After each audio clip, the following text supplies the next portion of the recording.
ഏവർക്കും നമസ്കാരം. എൻ്റെ വകയായി ഓണാശംസകളും. എന്നാൽ ഒരു ക്രിസ്ത്യാനിയായ ഞാൻ ഇങ്ങനെ ഓണം ആശംസിക്കുന്നത് ശരിയാണോ? അങ്ങനെ ആശംസിച്ചാൽ ഞാൻ നരകത്തിൽ പോകുമോ എന്ന ഒരു വലിയ ഭയം അല്ലെങ്കിൽ ചിന്താക്കുഴപ്പം ക്രിസ്ത്യാനികളുടെ മധ്യത്തിൽ ഇപ്പോൾ ഇടം പിടിച്ചിരിക്കുന്നത് കൊണ്ട് അത് സംബന്ധമായ ചില കാര്യങ്ങൾ ഒരുമിച്ച് ചിന്തിക്കുന്നത് ഉചിതമാണ്, പ്രയോജനം ചെയ്യും എന്ന വിശ്വാസത്തിലാണ് ഞാൻ ഈ വീഡിയോ ചെയ്യുന്നത്. ഇപ്പോൾ പ്രധാനമായും രണ്ട് വളരെ വ്യത്യസ്തമായ ചിന്തകളാണ് ക്രിസ്ത്യാനികളുടെ ഇടയിൽ പ്രചരിപ്പിക്കപ്പെട്ട് വരുന്നത്. ഒന്ന്, മാവേലി എന്ന് പറയുന്നത് യേശുക്രിസ്തു തന്നെയാണ്, അതായത് ഈശോ തന്നെയാണ് എന്ന് പ്രസംഗിക്കുന്ന ഒരു അച്ഛൻ്റെ പ്രസംഗം ഞാൻ കേൾക്കാനിടയായി. അദ്ദേഹത്തിൻ്റെ വലിയ തീസിസ് എന്താണെന്ന് ചോദിച്ചാൽ, മാവേലി എന്ന് പറഞ്ഞാൽ വേലി ഇല്ലാത്തവൻ എന്നാണ്. മാവേലി ഏത് ഗ്രാമറാണ് എന്നെനിക്ക് മനസ്സിലാകുന്നില്ല. മാവേലി എന്ന് പറഞ്ഞാൽ വേലി ഇല്ലാത്തവൻ. വേലി ഇല്ലാത്തവനായ ഒരുത്തനെ ലോകത്തിലുള്ളൂ, അത് യേശുക്രിസ്തുവാണ്. അതുകൊണ്ട് ഓണം എന്നത് യേശുക്രിസ്തുവിനെ പറ്റിയാണ്. മാവേലി യേശുക്രിസ്തുവാണ്. അങ്ങനെ ആണ്ടുതോറും യേശുക്രിസ്തു വന്നുകൊണ്ടേയിരിക്കുന്നു. അതുകൊണ്ട് ക്രിസ്ത്യാനികൾ ഇതിൽ പങ്കെടുക്കുന്നതിൽ വലിയ കുഴപ്പമൊന്നുമില്ല എന്ന ഒരു ചിന്തയാണ് അദ്ദേഹം നമുക്ക് പ്രദാനം ചെയ്തിരിക്കുന്നത്. എന്തുകൊണ്ടാണ് വർഷത്തിലൊരിക്കൽ മാത്രം യേശു വരുന്നത് എന്നതിനെപ്പറ്റി ബഹുമാനപ്പെട്ട കത്തനാർക്കൊന്നും തന്നെ പറയാനില്ല. പക്ഷേ അത്രയും അദ്ദേഹത്തിൽ നിന്ന് പ്രതീക്ഷിക്കുന്നത് ശരിയുമല്ല. അതുകൊണ്ട് ഞാൻ ആ ഭാഗം അങ്ങ് വിടുകയാണ്. എന്നാൽ അതുപോലെ തന്നെ അദ്ദേഹത്തോട് കിടപിടിക്കാവുന്ന, ഒരുപക്ഷെ അദ്ദേഹത്തെക്കാൾ ഒരു പന്തി മുമ്പിൽ നിൽക്കുന്ന ഒരു മുസ്ലിം എന്താണ് പറയുന്നത്, പുരോഹിതൻ്റെ, മുസ്ലിങ്ങളുടെ ഇങ്ങനെ പുരോഹിതന്മാരിൽ എന്നാൽ തന്നെയും കേരളത്തിലെ ഗ്രാൻഡ് മഫ്തി, ഞാൻ മുഫ്തി എന്ന് പറയാത്തത് അത് നല്ലൊരു പദമായിട്ടാണ്. മഫ്തി എന്ന് പറഞ്ഞാൽ മുണ്ടെടുത്ത് നടക്കുന്നവൻ. അപ്പോൾ അങ്ങനെ ഒരു മുസ്ലിം ചിന്തകൻ അദ്ദേഹം പറയുന്നത് ഈ മാവേലിയുടെ ആവിർഭാവം കണ്ണൂരിൽ നിന്നായിരുന്നു. കണ്ണൂരിലെ ഒരു ഭരണാധികാരിയായിരുന്നു. അന്ന് അദ്ദേഹത്തിൻ്റെ പേര് മുഹമ്മദ് അലി എന്നായിരുന്നു. അങ്ങനെ മുഹമ്മദ് അലിയെ ഇങ്ങനെ ആളുകൾ വിളിച്ചു വന്ന് മോമാലി എന്ന് വിളിക്കാൻ തുടങ്ങി. അദ്ദേഹത്തിൻ്റെ മരണശേഷം അല്ല, തല പോവും, മോമാലി എന്ന് വിളിച്ചു തുടങ്ങി. ആ മോമാലി ആകപ്പാടെ വികൃതമായി മാമൂലിയായി. മാമൂലി പിന്നെ നമുക്കറിയാം, പിന്നെ പിടിച്ചാൽ പിടി കിട്ടത്തില്ല. മാമൂലി അങ്ങനെ മാവേലിയായി. അങ്ങനെ മാവേലിയെ അല്ലെങ്കിൽ മഹാബലിയെ ഒരു മുസ്ലിമായും അവതരിപ്പിക്കുന്നു. മുസ്ലിങ്ങൾ ഇതിൽ പങ്കെടുക്കുന്നതിൽ തെറ്റില്ല എന്ന ചിന്തയാണ് അവിടെ അവതരിപ്പിക്കപ്പെടുന്നത്. ഇനിയിപ്പം ക്രിസ്ത്യാനികളും മുസ്ലിങ്ങളും തമ്മിൽ നല്ല ഒരു മത്സരമുണ്ടായി, അല്ലെങ്കിൽ അങ്ങോട്ടും ഇങ്ങോട്ടും അടിപിടി കൂട്ടി തീരുമാനിക്കണം മാവേലി ക്രിസ്തു ആയിരുന്നോ അല്ല മുഹമ്മദ് അലി ആയിരുന്നു എന്നത് ഇനിയും തീരുമാനിക്കാതിരിക്കുന്നതേ ഉള്ളൂ. അതുകൊണ്ട് ഞാൻ ആ ഭാഗം അങ്ങ് വിടുകയാണ്. ഇതിനോട് സംബന്ധമായിട്ട് ഞാൻ എൻ്റെ ഗവേഷണത്തിൽ കൂടെ മനസ്സിലാക്കിയൊരു കാര്യം, നിങ്ങൾക്ക് ഈ ആഗോലി എന്ന് പറഞ്ഞ മീനെ അറിയാമോ? ആഗോലി. ഈ ആഗോലിയുടെ ആദ്യത്തെ പേര് ആഗോലി എന്നായിരുന്നില്ല, കുഞ്ഞേലി എന്നായിരുന്നു. അപ്പോൾ ഈ കുഞ്ഞേലി എന്ന് പറയുന്ന മീനിനെ ചില ആളുകൾ എന്തുകൊണ്ടോ അവർക്ക് എന്നോട് താല്പര്യം ഉണ്ടായിരുന്നത് കൊണ്ട് കുഗോലി, ആഗോലിയെ കൂഗോലി എന്ന് വിളിച്ചു. കാരണം ഈ ഗോലം ഗോലി എന്ന് പറഞ്ഞാൽ വട്ടം എന്നാണ്. കൂഗോലി അപ്പോൾ വട്ടത്തിലുള്ള മീൻ. അപ്പോൾ അങ്ങനെ കുഞ്ഞേലി കൂഗോലിയായി. അങ്ങനെ കുറച്ച് നാളിങ്ങനെ ഈ കുഞ്ഞേലി എന്ന് പറഞ്ഞ മീനിനെ കുഗോലി എന്ന് വിളിച്ച് ചില ആളുകൾ അത് കുഗോലിയെ ആഗോലി ആക്കി. കാരണം ആഗോലി എന്ന് പറഞ്ഞാൽ ഈ ഗോളം എന്ന് പറഞ്ഞാൽ വട്ടത്തിലിരിക്കുന്നു. അപ്പോൾ അങ്ങനെ വട്ടത്തിലുള്ള മീൻ, അതുകൊണ്ട് ആഗോലി. അങ്ങനെയാണ് കുഞ്ഞേലി എന്ന പേരിൽ ആദ്യം അറിയപ്പെട്ട, വളരെ ഓമന പേരിൽ വിളിക്കപ്പെട്ടിരുന്നൊരു മീന് ആ പേര് നഷ്ടപ്പെട്ട് വികൃതമായി ആഗോലി എന്ന ഈ വല്ലാത്ത ദുഷ്പേരിന് അർഹതയായത് എന്നതാണ് എൻ്റെ ഗവേഷണത്തിൽ കൂടെ എനിക്ക് മനസ്സിലാക്കാൻ സാധിച്ചിട്ടുള്ളത്. പിന്നെ ഇനിയും ഒരു കത്തനാരുടെ കൂടെ ഗീർവാണം കേട്ടിട്ടൊക്കെ ബാക്കിയായിരിക്കും. പാതാളത്തിലേക്ക് ഈ അസുരനെ വിടുന്നതിന് മുൻപ് ഒരാഗ്രഹം, വർഷത്തിൽ ഒരിക്കൽ എനിക്ക് പാതാളത്തിൽ നിന്ന് വന്ന് എന്റെ പ്രജകളെ ഒന്ന് കണ്ടിട്ട് പോകണം. കാണാൻ വരുന്നുണ്ട് അടുത്ത ആഴ്ച. നമ്മളെല്ലാം സെറ്റ് കൊണ്ട് കൊടുത്ത് അത്തപ്പൂക്കളം ഇട്ട് ഇവനെ സ്വീകരിക്കാതിരിക്കണം. നമ്മുടെ പിതാക്കന്മാർക്ക് അക്ഷരം അറിയാത്തത് കൊണ്ടല്ല ഇതിനെയൊക്കെ നോ എന്ന് പറഞ്ഞത്. ആത്മനിറവ് പ്രാപിച്ച ദൈവമൈതലേ, ഇതൊക്കെ ആദരിച്ച് ഒഴുക്കിനൊത്ത് ഒഴുകുന്ന നിനക്ക് സ്വർഗം കാലി കടന്നാലും ഈയക്കട്ടി പറന്നു കയറിയാലും നിത്യതയ്ക്ക് അർഹതയില്ലെന്ന് വചനമോ. ഞാൻ എല്ലായിടത്തും പറയുന്ന കാര്യം ഒന്നുകൂടെ, ഇനി ഓണക്കളിക്കൊന്നും പോകരുത്, ക്ലബിലെ പരിപാടിക്കൊന്നും പോകരുത്, വടംവലിക്കൊന്നും പോകരുത്. നമുക്ക് തവയ്ക്കകത്ത് വടംവലിയുണ്ട്. ഓണം ആഘോഷിക്കുന്നതിൽ തെറ്റും. അപ്പോൾ ഇങ്ങനെ രണ്ട് അഭിപ്രായങ്ങൾ. അവസാനമായ അഭിപ്രായം നിങ്ങൾക്ക് അറിയാവുന്ന സുപരിചിതമായ ശബ്ദമാണ്. അതൊരു പാസ്റ്ററുടേതാണ്, കാവാലം പാസ്റ്ററുടേത്. അപ്പോൾ നിങ്ങൾ പോകരുത്. തന്നെയുമല്ല, നിങ്ങൾ വീട്ടിൽ ഓണസദ്യ ഉണ്ടാക്കി കഴിക്കരുത്. അങ്ങനെ ഓണസദ്യ ഉണ്ടാക്കി കഴിച്ചാൽ എന്ത് പറ്റും? സ്വർഗം കാലിയായിട്ട് കിടന്നാലും ഇവിടുത്തെ ഈയക്കട്ടികൾ ചിറക് വെച്ച് പറന്ന് സ്വർഗത്തിൽ ചെന്നെത്തിയാലും നിങ്ങൾക്ക് അവിടെ പ്രവേശനം ഉണ്ടാകത്തില്ല. നിങ്ങൾ വേറെ എന്തും ചെയ്തോ, കള്ളു കുടിച്ചോ, വ്യഭിചരിച്ചോ, പെണ്ണ് പിടിച്ചോ, മോഷ്ടിച്ചോ, കത്തിക്കുത്ത് നടത്തിക്കോ, മനസാക്ഷിയെ വഞ്ചിച്ചോ ഒരു കുഴപ്പമില്ല. ഓണത്തിൽ മാത്രം പോകരുത് എന്നാണ് ഈ മാന്യൻ്റെ ഉപദേശം. കാരണം സതുദ്ദേശത്തോടുകൂടിയുള്ള ഉപദേശമാണ്. നിങ്ങൾ സ്വർഗത്തിൽ പോകണമെന്ന് അദ്ദേഹത്തിൻ്റെ അതീവമായ താല്പര്യം കൊണ്ട് മാത്രം ഗത്യന്തരമില്ലാതെ അദ്ദേഹം നൽകുന്ന ഉപദേശമാണ്. അതുകൊണ്ട് അങ്ങനെ വളരെ എളുപ്പം തള്ളിക്കളയാവുന്ന ഉപദേശമല്ല. ഇനി എന്തുകൊണ്ടാണ് മനുഷ്യൻ ഇപ്രകാരമുള്ള ക്രമീകരണങ്ങൾ കാലാകാലങ്ങളിൽ സൃഷ്ടിക്കുന്നത് എന്ന് അല്പം ചരിത്രബോധത്തോടുകൂടെ ഞാൻ നിങ്ങളുമായി പങ്കിട്ടുകൊള്ളട്ടെ. കടുത്ത വിവരക്കേടുണ്ടെങ്കിൽ മാത്രമേ ഇങ്ങനെയുള്ള വലിയ ഉപദേശങ്ങൾ, അതായത് സ്വർഗത്തിൽ എങ്ങനെ പോകണം, സ്വർഗം നഷ്ടപ്പെടാതെ എങ്ങനെ നിങ്ങളുടെ സീറ്റ് ശരിയാക്കി വെക്കണം എന്നുള്ള ഉപദേശങ്ങൾ നിങ്ങൾക്ക് തരണമെങ്കിൽ നല്ല ഒന്നാന്തരം മൊണ്ണത്തരം ഉണ്ടെങ്കിൽ മാത്രമേ സാധിക്കുകയുള്ളൂ. ഏതായാലും ഇതിനെപ്പറ്റിയുള്ള സത്യം എന്താണെന്ന് ഞാൻ കഴിഞ്ഞ കാലങ്ങളിലുള്ള വായനയുടെ മധ്യത്തിലും ചിന്തയുടെ മധ്യത്തിലും അനുഭവത്തിൽ കൂടെയുമൊക്കെയും മനസ്സിലാക്കിയത് ഞാൻ നിങ്ങൾക്ക് ഒന്ന് പറഞ്ഞു നൽകട്ടെ. മനുഷ്യൻ്റെ ജീവിതം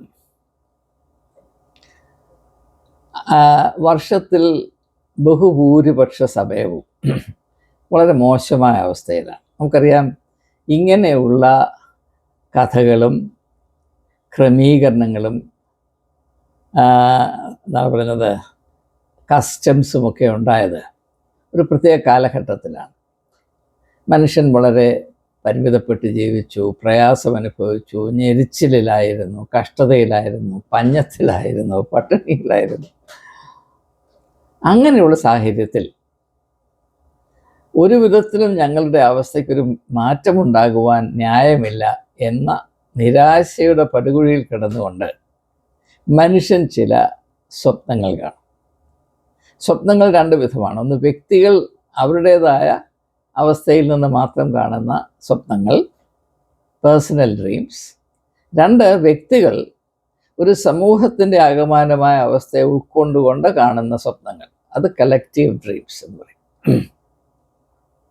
അപ്പോൾ പൊതുവായ അവസ്ഥയിൽ നിലനിൽക്കുന്ന അസഹനീയമായ ദുരിതവും പട്ടിണിയും പ്രയാസവും എല്ലാം ഉൾക്കൊണ്ട് ഞങ്ങളുടെ അവസ്ഥ, ഈ ദുരവസ്ഥയ്ക്ക് ഒരു അന്തം വരികയില്ല എന്ന വിധത്തിൽ മനുഷ്യൻ ചിന്തിക്കുമ്പോൾ അതിന് ഒരു പരിഹാരമായി, കോമ്പൻസേഷൻ എന്ന് ഇംഗ്ലീഷിൽ പറയും, മനുഷ്യൻ അവൻ്റെ സ്വപ്നത്തിൽ കൂടെ ചില ഏറ്റവും മനസ്സാഗ്രഹിക്കുന്ന, മോഹിക്കാവുന്ന ചില അവസ്ഥകളെപ്പറ്റി അവൻ സ്വപ്നം കാണും. ഇങ്ങനെ ആയിരുന്നുവെങ്കിൽ കൊള്ളായിരുന്നു. ആ സ്വപ്നങ്ങൾ ഒരു കഥയുടെ രൂപം പ്രാപിക്കും. ഈ കഥ എഴുതുന്നൊരു വ്യക്തിയാണെന്നില്ല, ഒരു സമൂഹം മുഴുവനും എഴുതുന്ന കഥകളുണ്ട്. നമ്മളിപ്പോൾ വായിക്കുന്നത് വ്യക്തികൾ എഴുതുന്ന കഥകളാണ്. പണ്ടുണ്ടായിരുന്ന കഥകൾ ഒരു വ്യക്തി മാത്രം എഴുതിയതല്ല, വ്യക്തിയിൽ കൂടി എഴുതപ്പെടുന്ന കഥകളെങ്കിലും അതൊരു സമൂഹത്തിൻ്റെ ആകമാനമായ അവസ്ഥയുടെ കഥയാണ്. അതുകൊണ്ട് സമൂഹം അതിൻ്റെ അവസ്ഥയെന്ന മഷിയിൽ മുക്കി എഴുതുന്ന കഥകളാണിത്. അപ്പോൾ അതിൽ ഇങ്ങനെ ദുരിതത്തിൻ്റെ നരകത്തിൽ കിടക്കുന്ന ആളുകൾക്ക് വല്ലപ്പോഴുമെങ്കിലും ഒരു നല്ല ദിവസം വരണമേ, അതിനെന്താണ് പോംവഴി എന്ന് ചിന്തിക്കുമ്പോൾ നീതിമാനായ ഒരു രാജാവ് ഉണ്ടായിരുന്നുവെങ്കിൽ ഒരു പക്ഷേ നടന്നേനേയും എന്നവർ ന്യായമായിട്ടും ചിന്തിക്കും. കാരണം അവരുടെ ദുരവസ്ഥയുടെ പ്രധാനപ്പെട്ട കാര്യം എന്താണ്? മറ്റുള്ളവരെ ഭരിക്കുന്ന ആളുകൾക്ക് ജനങ്ങളെപ്പറ്റി കരുതലില്ല. അത് പണ്ടും അങ്ങനെയാണ്, ഇപ്പോഴും അങ്ങനെയാണ്, ചരിത്രം അവസാനിക്കുന്നവരെയും അങ്ങനെ തന്നെ ആയിരിക്കും. ആ അവസ്ഥയിൽ ഈ ഭരണകൂടത്തെ മാറ്റുവാൻ ഞങ്ങൾക്ക് യാതൊരു നിവൃത്തിയുമില്ല. എന്നാൽ പിന്നെ എന്താണ് ആകെപ്പാടെ സാധിക്കുന്നത്? പണ്ട് ഒരു നല്ല രാജാവ് ഉണ്ടായിരുന്നു. ഒരു നല്ല രാജാവിനെ കണ്ട നാള് മറന്നു. എന്നാൽ പണ്ടൊരു നല്ല രാജാവ് ഉണ്ടായിരുന്നു. മാവേലി നാടുവാണിടും കാലം മനുഷ്യരെല്ലാരും ഒന്നുപോലെ, കള്ളവുമില്ല ചതിയുമില്ല എള്ളോളുമില്ല പൊളിവചനം. ഇത് ഒരിക്കലും യാഥാർത്ഥ്യമല്ല. ഇത് നമ്മുടെ ദിവാസ്വപ്നത്തിൻ്റെ എന്താണ് പറയുന്നത്, അന്തസത്തയാണ്. അങ്ങനെ ഒരു ജനത സ്വപ്നം കണ്ട ഒരു കാൽപ്പനിക രാജാവിൻ്റെ പേരാണ് മാവേലി എന്ന് പറഞ്ഞാൽ മഹാബലി. എൻ്റെ അർത്ഥം ഇതാണ്: ബലി എന്ന് പറഞ്ഞാൽ സ്വയത്തെ മറ്റുള്ളവരുടെ നന്മയ്ക്ക് വേണ്ടി ത്യജിക്കുവാൻ മനസ്സുള്ള ഒരു രാജാവിന് മാത്രമേ ജനങ്ങളുടെ ക്ഷേമത്തെ കേന്ദ്രീകരിച്ച് അതിനുവേണ്ടി പ്രവർത്തിക്കാൻ സാധിക്കുകയുള്ളൂ. എന്ന് പറഞ്ഞാൽ സൽഭരണം കാഴ്ചവെക്കുവാൻ സാധിക്കുകയുള്ളൂ. ഇത് മാത്രമാണ് എൻ്റെ ആശയം.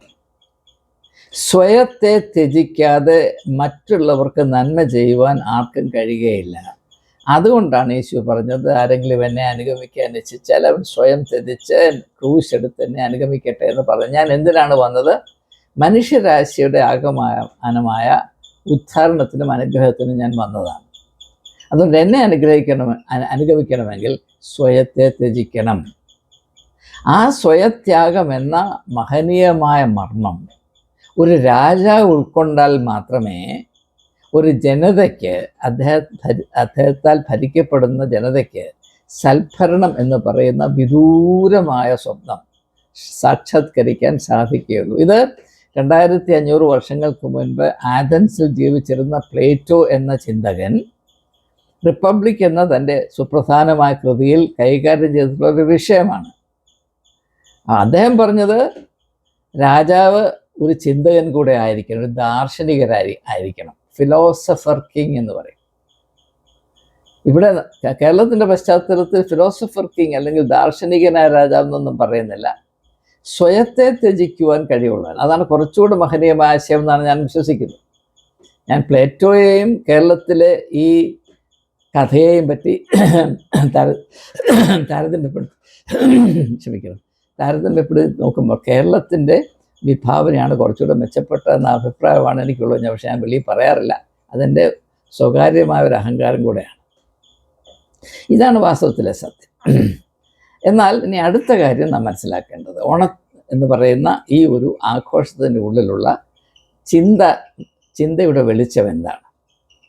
അങ്ങനെ ഒരു ജനത അരിഷ്ടത അനുഭവിക്കുന്നു, പട്ടിണി അനുഭവിക്കുന്നു, പരാധീനതയുടെ പടുകുഴിയിൽ കിടന്ന് നട്ടം തിരിയുന്ന ഒരു ജനത അവരുടെ സ്വപ്നത്തിലെങ്കിലും നല്ല ഒരു രാജാവിനെ, സ്വയം ത്യജിച്ച് മറ്റുള്ളവരുടെ നന്മയ്ക്ക് വേണ്ടി പ്രവർത്തിക്കുന്ന രാജാവിനെ സ്വപ്നം കാണുമ്പോൾ ആ സ്വപ്നത്തിൽ നിന്ന് പോലും അത് നുള്ളിയെടുത്ത് നശിപ്പിക്കാനായി മതം കടന്നു വരും എന്നതാണ് ഇതിനകത്തെ അറിവ്.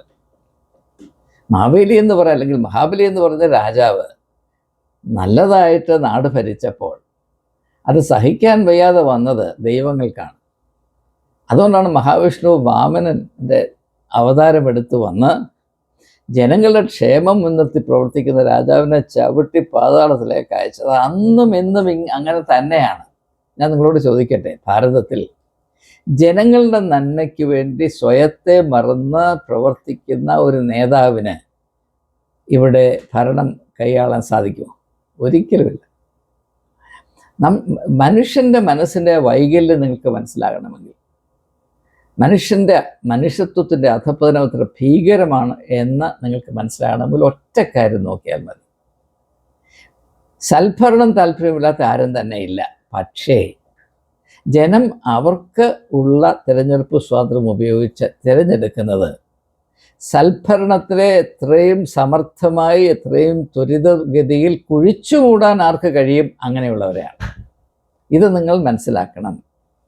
അതും ഈ ഓണത്തിലുണ്ട്. ഓണത്തിൻ്റെ ആ പശ്ചാത്തലത്തിലുള്ള ഐതിഹ്യത്തിലുണ്ട്. അതുകൊണ്ടാണ് ഈ കഥയിൽ നല്ല ന്യായബോധത്തോടുകൂടെ നാട് ഭരിക്കുന്ന രാജാവിനെ ചവിട്ടിത്താഴ്ത്തിയെങ്കിൽ മാത്രമേ ദൈവങ്ങൾക്ക് ഇരിക്കപ്പെടുകയുള്ളൂ. ജനങ്ങൾക്ക് ക്ഷേമം വന്നാൽ ദൈവങ്ങൾക്ക് ക്ഷേമം വരും എന്ന ഒരു വളരെ ശ്രദ്ധേയമായ തിരിച്ചറിവ് ഇതിലുണ്ട്. ഇതിൻ്റെ വെളിച്ചത്തിൽ ഞാൻ നിങ്ങളോട് ചോദിക്കട്ടെ, ക്രിസ്ത്യാനി ഈ ആശയത്തെ ഉൾക്കൊള്ളുന്നത് തെറ്റാണോ ശരിയാണോ? ഈ ചരിത്രബോധം ക്രിസ്ത്യാനി വളർത്തിയെടുത്താൽ അവൻ സ്വർഗത്തിൽ പോകുമോ നരകത്തിൽ പോകുമോ? ഈ ബോധമില്ലാത്തവനാണ് കിടന്ന് ഇങ്ങനെ കുരയ്ക്കുന്നത്. ഇങ്ങനെയുള്ളവരാണ് ക്രിസ്ത്യാനികളുടെ മനസാക്ഷി ചിട്ടപ്പെടുത്തുന്നത് എന്ന് ഓർക്കുമ്പോൾ ഞാൻ ഞെട്ടിപ്പോവുകയാണ്. പിന്നെ ഒരു കാര്യം കൂടി ഞാൻ സൂചിപ്പിക്കട്ടെ. ഇന്ന് വന്ന് ക്രിസ്ത്യാനിയുടെ ആകെപ്പാടെയുള്ള മേന്മ, ഞാൻ ഇന്നത് ചെയ്യുന്നില്ല, ഇന്നടത്ത് പോകുന്നില്ല, ഇന്ന ആളുകളോട് സഹകരിക്കുന്നില്ല എന്നത് മാത്രമാണ്. എൻ്റെ പ്രിയപ്പെട്ട വിശ്വാസി, നീ എന്തെങ്കിലും നന്മ ചെയ്യുന്നുണ്ടോ? നീ നിന്നോട് തന്നെ നീതി പാലിക്കുന്നുണ്ടോ? നിന്റെ ഉള്ളിൽ മറിഞ്ഞു കിടക്കുന്ന മനുഷ്യ മാഹാത്മ്യത്തിൻ്റെ വെളിച്ചമൊന്ന് തിരിച്ചറിയാൻ നീ കൂട്ടാക്കിയിട്ടുണ്ടോ? അതിൻ്റെ എന്തെങ്കിലും ഒരു അംശം പ്രകടിപ്പിക്കത്തക്കവണ്ണം നിനക്ക് പ്രവർത്തിക്കാൻ ഇടയായിട്ടുണ്ട്? അതൊന്നുമില്ലാതെ മാവേലി വന്നാൽ ഞാൻ മുഖം തിരിഞ്ഞ് നടന്നു കളയും, അല്ലെങ്കിൽ വടംവലി ആരെങ്കിലും നടത്തുന്നത് കണ്ടാൽ, ഞങ്ങളുടെ പള്ളിക്കകത്ത് ഇഷ്ടം പോലെ വടംവലിയുണ്ട്, അത് ഞങ്ങളുടെ പള്ളിയിലെ വടംവലി പരിശുദ്ധമാണ്, പള്ളിക്ക് വെളിയിൽ ആരെങ്കിലും വടം വലിച്ചാൽ അത് അശുദ്ധമാണ് എന്ന മുണ്ണത്തരം വിഴുങ്ങി ഞാൻ സ്വർഗത്തിൽ പൊക്കോളാം എന്ന് പറയുന്ന ക്രിസ്ത്യാനിയുടെ അധപ്പതനം എത്ര ഭീകരമാണ്. അതുകൊണ്ട് ഓണം ആഘോഷിച്ചില്ല എന്നത് ഒരു മേന്മയുമില്ല, അതിൽ ആത്മീയമായ യാതൊരു മാന്യതയുമില്ല. നീ ഇന്നത് ചെയ്തില്ല എന്നതുകൊണ്ട് നീ എങ്ങും ചെന്നെത്തത്തില്ല എന്ന് യേശു വളരെ വ്യക്തമായി പഠിപ്പിച്ചിട്ടുണ്ട്. അത് മത്തായിയുടെ സുവിശേഷം 25-ാം അധ്യായത്തിൽ ചെമ്മരിയാടിൻ്റെയും കോലാടിൻ്റെയും ഉപമയിലുണ്ട്. വേണ്ടത് ചെയ്യാത്തത് കൊണ്ടാണ് ചില ആളുകൾ നരകത്തിൽ പോയത് എന്ന് യേശു പറയുന്നുണ്ട്. അതുപോലെ തന്നെ അതിനേക്കാൾ കുറച്ചുകൂടെ ക്രൂരമായി ലൂക്കോസിൻ്റെ സുവിശേഷം 16-ാം അധ്യായത്തിൽ ലാസറിൻ്റെയും ധനവാന്റെയും കഥയിൽ, അന്നത്തെ ധനവാൻ ഒന്നും ചെയ്തില്ല, അവിടെ തൻ്റെ ഗേറ്റിന് വെളിയിൽ കിടന്ന് ശരീരം അഴുകി മരിച്ചുകൊണ്ടിരിക്കുന്ന ലാസറിനെ അവിടുന്ന് അടിച്ചോടിച്ചില്ല, അൽസേഷൻ പട്ടിയെ അഴിച്ചുവിട്ട് കടിപ്പിച്ചില്ല. അവിടെ കിടന്നോട്ടെ, ഞാനവനെ ഗൗനിക്കുന്നില്ല, ഞാൻ സുഖമായിട്ട് ജീവിക്കും. ചെയ്യേണ്ടത് ചെയ്യാത്തത് കൊണ്ട് നരകത്തിൽ പോയ ഒരു മനുഷ്യൻ്റെ കഥയാണ്. ഇതാണ് വാസ്തവത്തിൽ സുവിശേഷത്തിൻ്റെ തനതായ സ്വഭാവം, കാഴ്ചപ്പാട്. ഇതിനോട് പുലബന്ധം പോലുമില്ലാതെ ആരോട് സഹകരിക്കാത്തതാണ് ഞങ്ങളുടെ കഴിവ്, ഞങ്ങളുടെ മികവ് എന്ന് പറയുന്ന, ക്ഷമിക്കണം, ഈ മൊണ്ണകളോട് എന്ത് പറയാനാണ്? പോത്തിനോട് നമുക്ക് വേദമോതാം, ഈ വർഗത്തോട് ഒരിക്കലും മനുഷ്യത്വത്തിൻ്റെ ഭാഷയിൽ സംസാരിക്കാൻ സാധ്യമാകുന്നില്ല. പറഞ്ഞാൽ ഈ കോപ്പടിക്കകത്ത് കയറത്തില്ല എന്നത് വളരെയധികം ദുഃഖിപ്പിക്കുന്നതും നിരാശ ജനിപ്പിക്കുന്നതുമായ ഒരനുഭവമാണ്. ക്രിസ്ത്യാനി ഇത്രമാത്രം അധപ്പതിച്ചു പോയല്ലോ, അല്പത്തരത്തിൻ്റെ ഇരയായിപ്പോയല്ലോ എന്നോർത്ത് ഞാൻ സങ്കടപ്പെടുന്നു. ഈ ഒരു അവസ്ഥയിൽ നിന്ന് ഒന്ന് കരയേറുവാൻ സർവശക്തനായ ദൈവമേ, മനുഷ്യന് കണ്ണു തുറക്കണമേ എന്ന് മാത്രം പ്രാർത്ഥിച്ചുകൊണ്ട് ഈ കാലങ്ങളിൽ ഓണത്തെപ്പറ്റി ചിന്തിക്കുകയും അതിൻ്റെ ആഘോഷം വല്ലവിധേരെ ഒന്ന് ഉൾക്കൊള്ളുവാനായി തത്രപ്പെടുന്ന പ്രത്യേകിച്ച് പാവപ്പെട്ട ആളുകൾ, അവർക്കാണ് ഓണം വേണ്ടത്. പണക്കാർക്ക് ഓണത്തിൻ്റെ ഒന്നും ആവശ്യമില്ല, കാരണം അവർക്ക് 365 ദിവസം ഓണമാണ്. ഓണം പാവപ്പെട്ടവൻ്റെ ആശ്വാസമാണ്. ഓണം ദരിദ്രൻ്റെ ഇടക്കാല ആശ്വാസമാണ്. അതിനെ ഞാൻ മാനിക്കുന്നു. ജീവിതത്തിൽ ഒരിക്കലും അതിരുകൾ മറന്ന് ഒന്ന് ആശ്വസിക്കുവാനും ആഹ്ലാദിക്കുവാനും അവകാശമില്ലാത്ത ആളുകൾക്ക് വർഷത്തിലൊരിക്കൽ, ഒരു ദിവസം അല്ലെങ്കിൽ ഒരാഴ്ചവട്ടം തങ്ങളുടെ പരാധീനതയൊന്ന് മറന്ന് ഒന്ന് ചിരിക്കാൻ, ഒന്ന് പാടാൻ, ഒന്ന് കൈകൊട്ടി കളിക്കാൻ, ഒന്ന് വടം വലിക്കാൻ ഒരവസരമുണ്ടാകുന്നത് നല്ലതാണ്. മാത്രവുമല്ല, സൽഭരണം സ്വപ്നം കാണുന്ന ഏവരും തിരിച്ചറിയേണ്ട സനാതനമായ സത്യം ഇതിലടങ്ങിയിട്ടുണ്ട് എന്നത് മനസ്സിലാക്കാൻ കഴിവില്ലാത്ത ആളുകൾ നടത്തുന്ന ജൽപ്പനങ്ങളെ അത് അർഹിക്കുന്ന പുച്ഛത്തോടുകൂടെ തള്ളിക്കളയുവാനുള്ള ആ അഭിമാനം, ആ സാമാന്യ ബുദ്ധി ക്രിസ്ത്യാനികൾക്കുണ്ടാകട്ടെ എന്ന് ആഗ്രഹിച്ചുകൊണ്ട്, പ്രാർത്ഥിച്ചുകൊണ്ട്, സ്വപ്നം കണ്ടുകൊണ്ട് വാക്കുകൾ ഉപസംഹരിക്കുന്നു. നമസ്കാരം.